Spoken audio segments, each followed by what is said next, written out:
Hey, this is Dave DeCamp from antiwar.com. This is anti-war news for Friday, September 26th, 2025.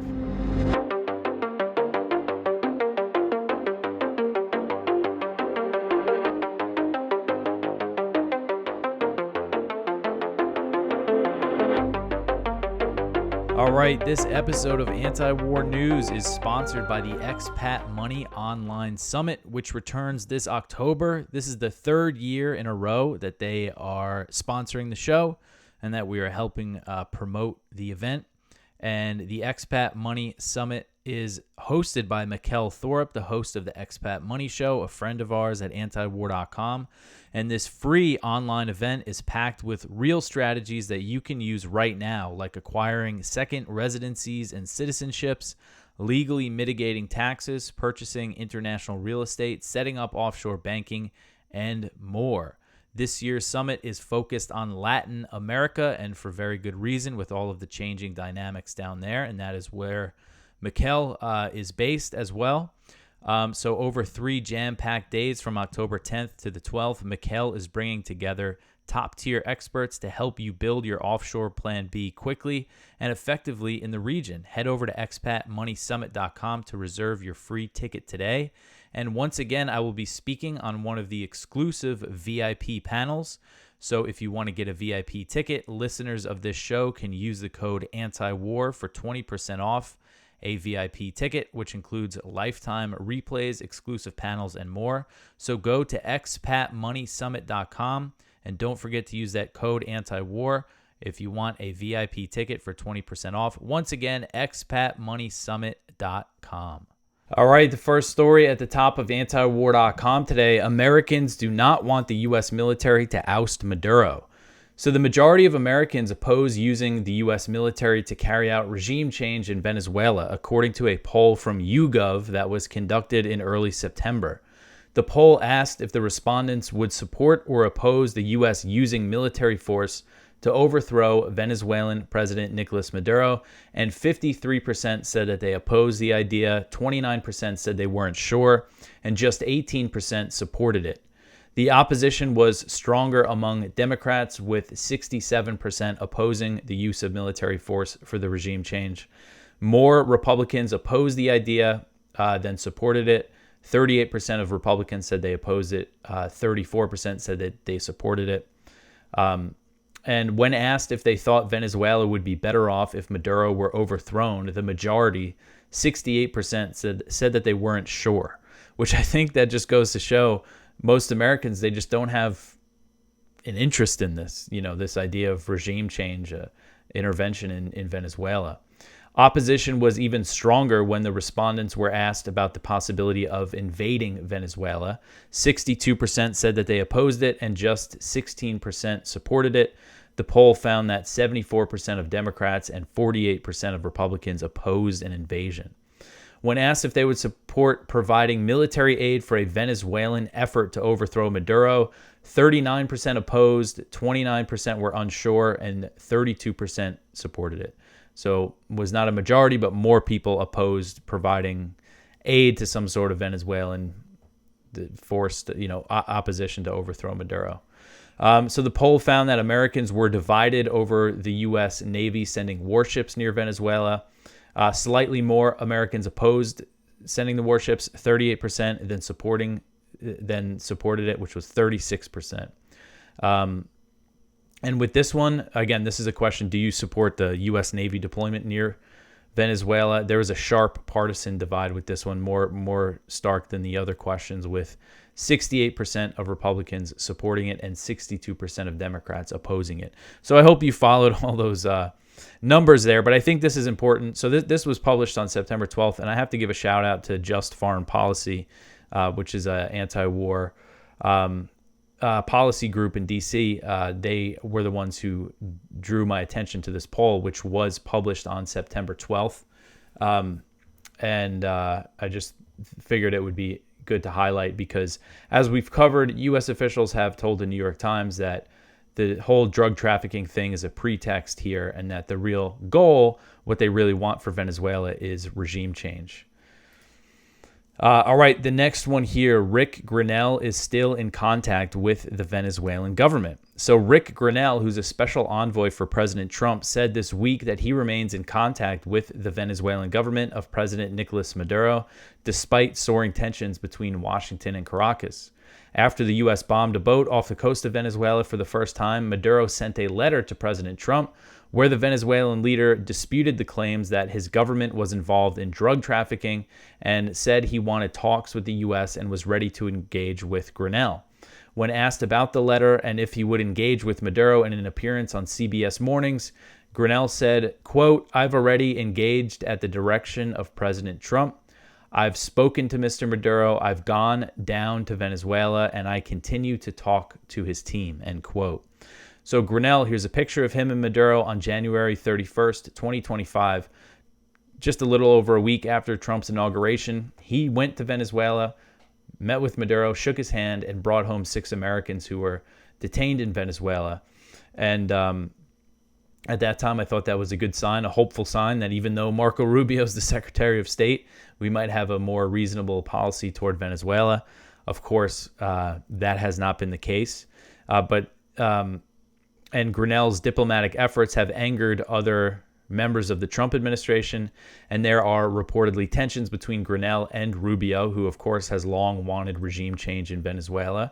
After Grenell's latest comments about his engagement with Maduro, other Trump officials complained about him in comments to Semaphore. So one administration official said, quote, "Unfortunately, Rick Grenell's personal comments have been out of step with the president and administration. And the president himself and Secretary of State should be deemed as the official policymakers," end quote. So Trump and Rubio they're mentioning Rubio here. And again, this is their response to him just saying, yeah, I'm still talking, we're still in contact. That's all he said here.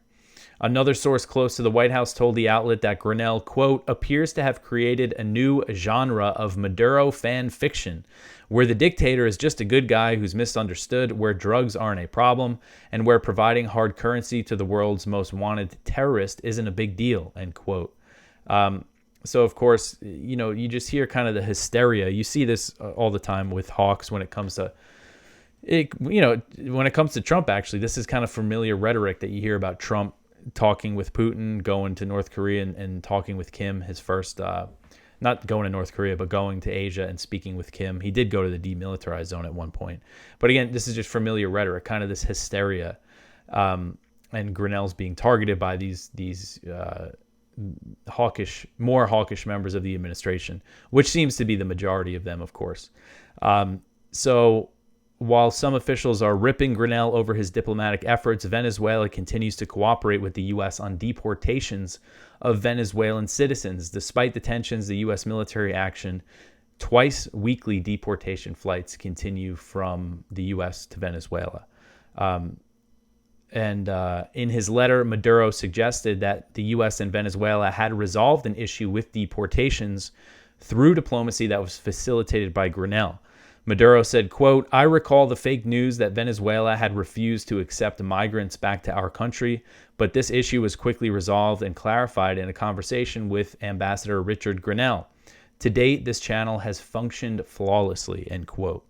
So hopefully it doesn't get totally squeezed out and there really is some sort of back channel talks happening because, they're just out of control. It's hard to try to be positive about this whole Venezuela thing. They're just totally out of control with this extrajudicial executions at sea and everything that they're doing.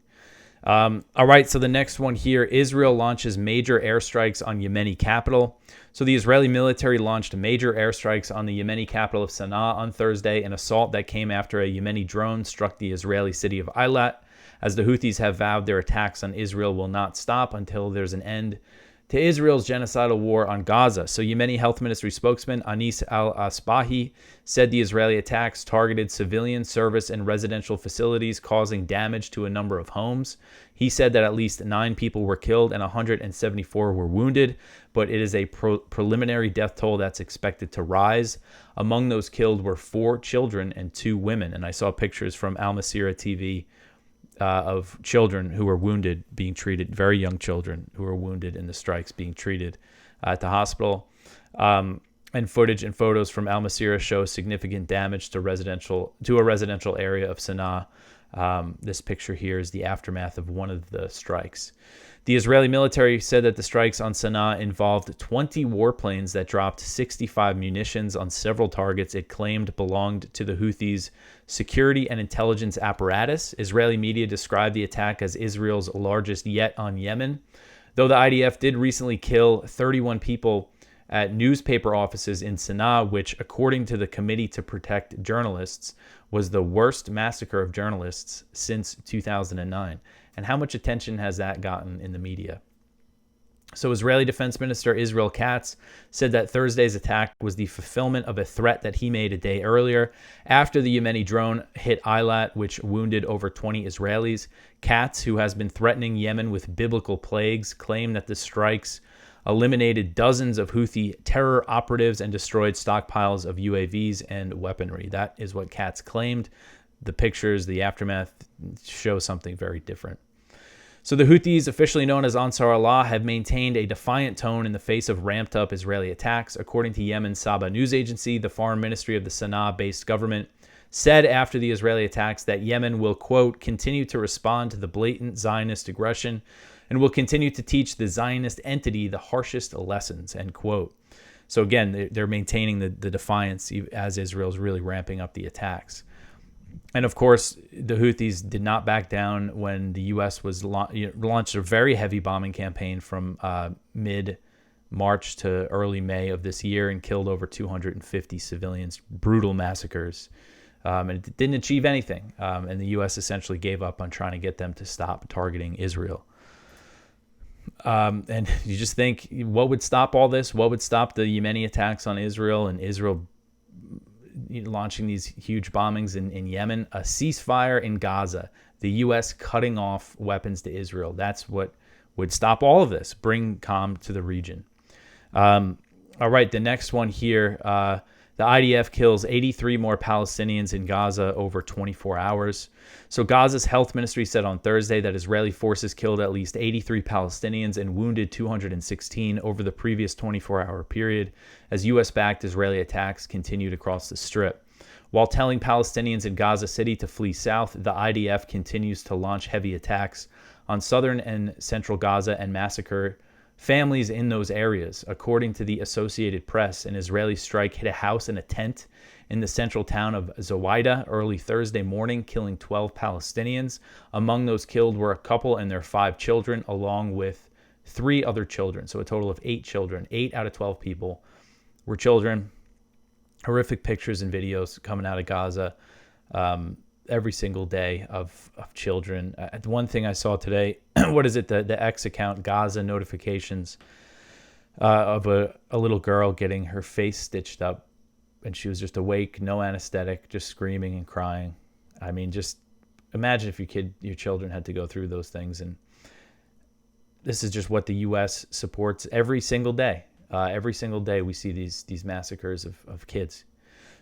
From Gaza to Yemen and sometimes in Lebanon, and just absolutely horrific.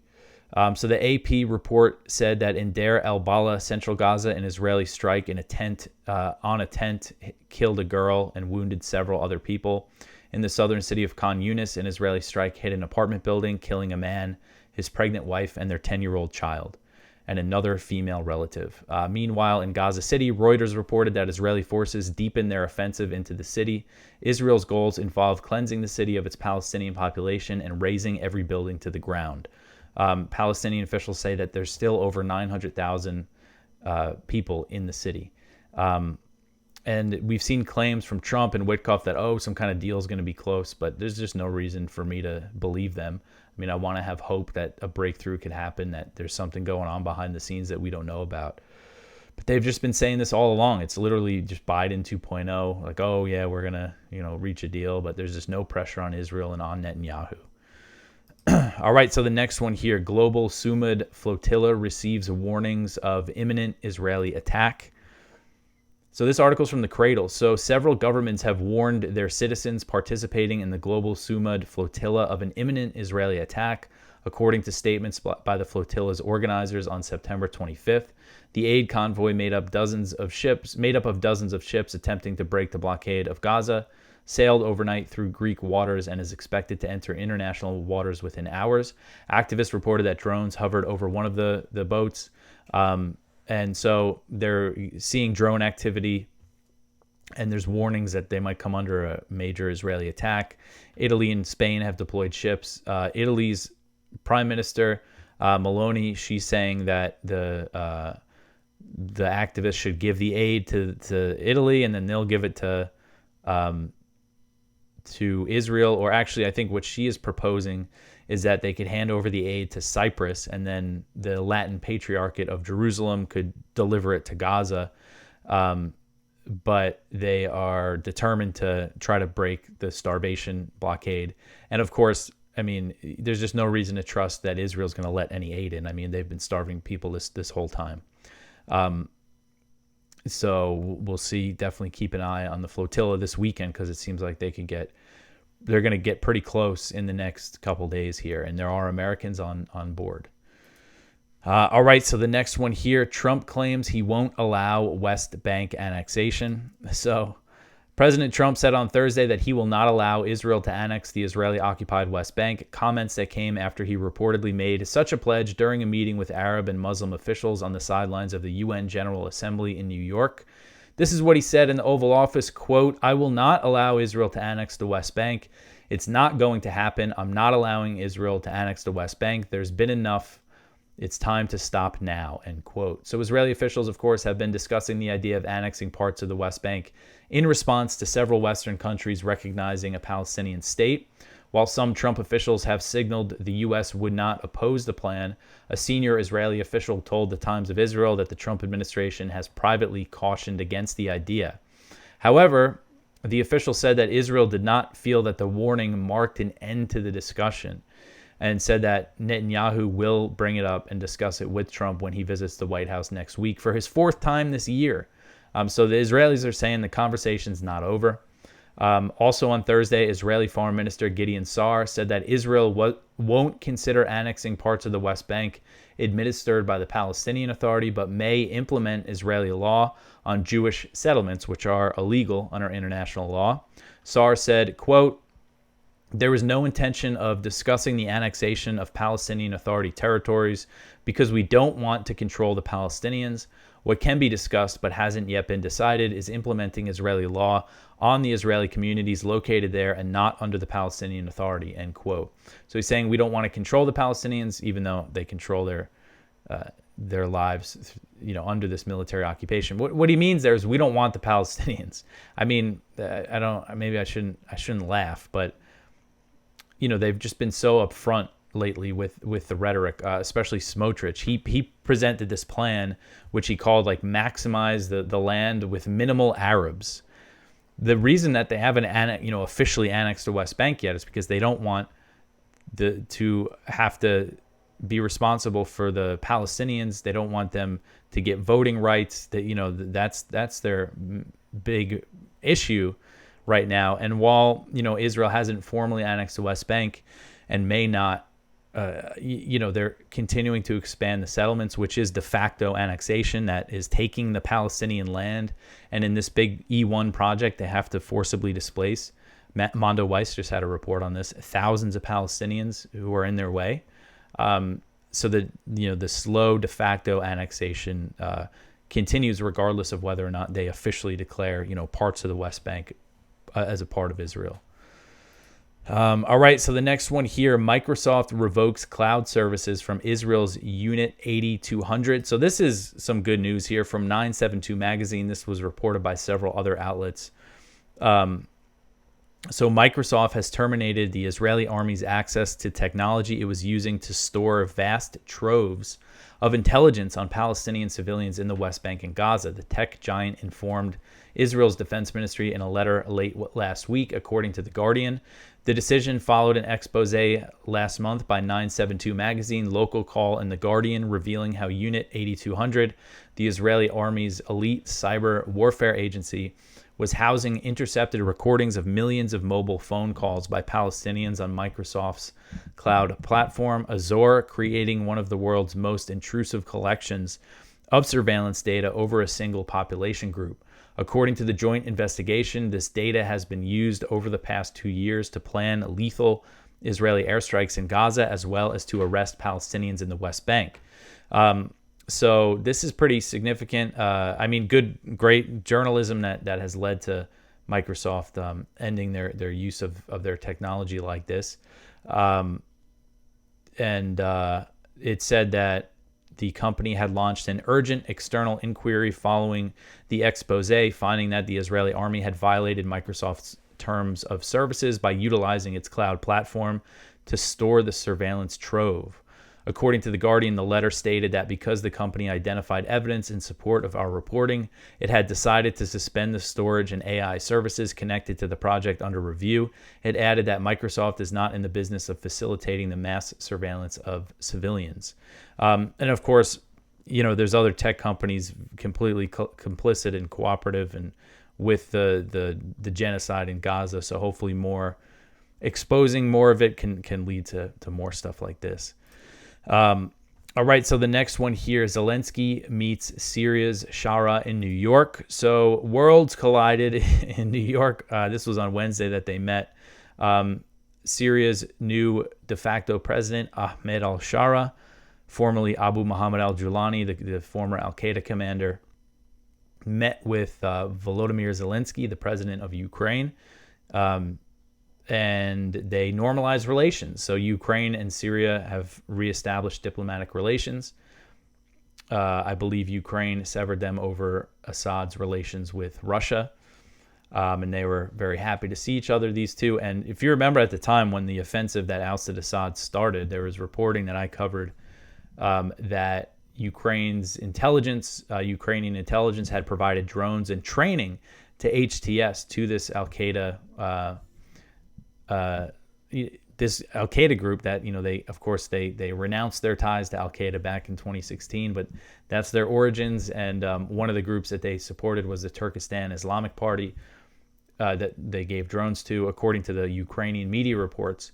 And that's a group of Uyghur Muslims that were involved in the offensive, and they were reportedly involved in the massacres of Alawites in Western Syria. So, it's all it's all connected, all this stuff. But they restored relations. That was kind of the big thing that came out of it. All right. So the next one here, 2 Syrian soldiers, 1 SDF fighter killed in eastern Aleppo. So this one is from Jason Ditz. So military tensions between Syria and the Kurdish SDF continue to grow in the eastern part of Aleppo. Both sides have reported deaths as a result of attacks by the other side in the past 48 hours. On Wednesday, the SDF said that one of its fighters was killed in a drone strike on their position in Deir Hafir. And on Thursday, the Syrian state media reported that 2 of the Syrian government's fighters were killed by the SDF while operating near Deir Hafir. So this is, again, eastern Aleppo, where there's been some clashes and tensions are rising, and we've seen threats from both, really from Turkey, but reports that the Syrian government is preparing an offensive against the Kurds because the Kurds don't want to disarm. They basically want to keep their sovereignty intact as kind of a federal, decentralized system. But Syria, Turkey, and the U.S. are all saying, no, you got to, give up your weapons and integrate. But then you see the massacres of minorities in Western Syria and southwestern Syria of the Druze there. All right, so the next one here, U.S. war chief summons hundreds of generals. So this is concerning news here. So the Washington Post first reported on Thursday that U.S. Secretary of War Pete Hegseth, and I really do love the rebrand just for editorial purposes. So U.S. Secretary of War Pete Hegseth has ordered hundreds of U.S. military generals and admirals stationed around the world to an urgent meeting scheduled to take place at the Marine Corps base in Quantico, Virginia next week. And this, again, was reported by the Post. There are approximately 800 generals and admirals in the U.S. and at U.S. bases worldwide, and sources told the Post that Hegseth's order applies to every senior officer with the rank of brigadier general or rear admiral and above. The directive has been described as highly unusual and possibly unprecedented. The Post report said that none of the people who spoke with the Post could recall a defense secretary ever ordering so many of the military's generals and admirals to assemble like this. The reason for the meeting is unclear, and even the generals and admirals are reportedly unaware of the purpose. The meeting may be related to Hegseth's recent orders for major changes at the Pentagon, including a directive to reduce the number of 4-star officers by 20%. So maybe he's going to announce some restructuring or some firings. The other possibility, of course, is that he's ordering this meeting to prepare the senior military officers for a new war or a major military escalation somewhere. A congressional aide speaking to CNN said that unless Hegseth planned to announce a major new military campaign or a complete overhaul of the military command structure, they could not imagine a good reason for such a meeting. There are several areas around the world where the U.S. could potentially launch a new war. I mean, as if you listen to the show, you're aware of that, of the potential hotspots here. You know, they might be preparing for some kind of regime change war in Venezuela. I don't think they would go for an invasion, but some kind of strikes and, you know, to take out Maduro or something like that. There's also the possibility of another war with Iran. What else is there? Tensions are very high with Russia. I've seen some people think that war with Russia is like imminent. I do not think that. Some people cited Lavrov today at the UN, said that the NATO and the EU have declared war on Russia by supporting Ukraine, that they're directly involved in the war. But Lavrov has said that, some version of that, since 2022. And what's actually interesting is that he used to say the US and NATO, and this time he said the EU and NATO. So he's kind of, Russia, you know, if you see their rhetoric, even after what Trump said on Truth Social, they're still being very nice toward Trump and the administration, despite what he's been saying, and kind of playing along with the narrative that this is a European war now. So I thought it was actually interesting that Lavrov said the EU and NATO. But some people think this is like World War III is coming. And the thing with this administration, with Hegseth, I mean, who knows? What this could be, him just giving them like new, like, placards for their offices that say War Department. I don't know, but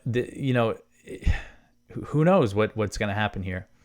But it could be, you know, some kind of restructuring. I think maybe that's more likely than him saying, okay, we're going to war. Unless they're really planning something significant. Maybe they're going to reinvade Afghanistan. Trump's talking about taking Bagram. Who knows here? And then later on Thursday, both President Trump and J.D. Vance downplayed the meeting. Vance, this is what Vance said. He said, quote, "It's not particularly unusual that generals who report to the Secretary of War and then to the President of the U.S. are coming to speak with the Secretary of War. It's actually not unusual at all, and I think it's odd that you've made it into such a big story," end quote.